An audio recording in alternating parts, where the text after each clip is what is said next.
Now what is happening is that there is an incremental effort, beginning with the regime change in Ukraine in 2014, to bring Ukraine into NATO.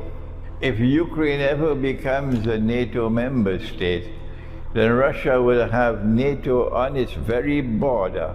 If NATO's missiles, nuclear missiles, can hit Moscow in a matter of minutes.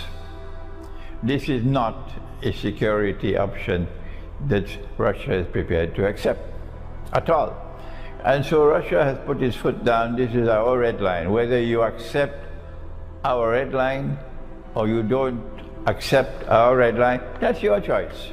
This is our red line, that we will not allow a next-door neighbor state to pose such a tremendously dangerous threat to our security. So we're going to take steps to ensure the protection of our own security.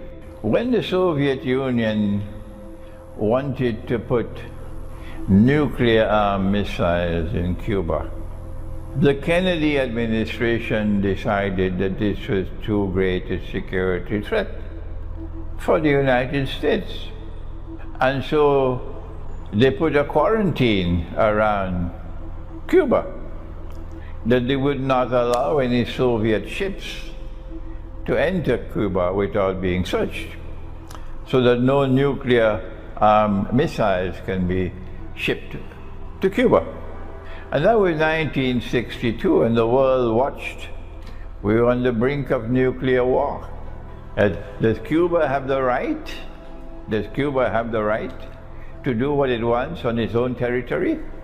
At that time, the United States says, no, Cuba does not have the right to pose a significant threat to the United States. And so the United States intervened, and American ships, the Navy, surrounded Cuba.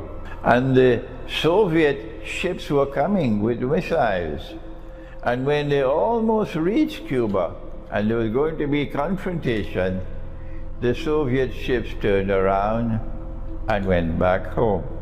And so nuclear war was averted. Let us remind all those who are beating the drums, who are beating the drums for Ukraine, let us remind you, if you need to be reminded, that in the same way that the United States expressed its concern for its own security and would not allow Cuba to have nuclear missiles that could reach the United States, similarly, Russia has to be recognized to have a right to protect its own security.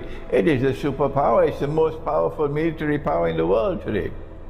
And so that is the moral argument and the political argument for those who say, no, Ukraine has the right to do what Ukraine wants to do. Well, fine. You cross the red line and you see what's going to happen. Russia is not going to back down. This is the first point I want to mention to you.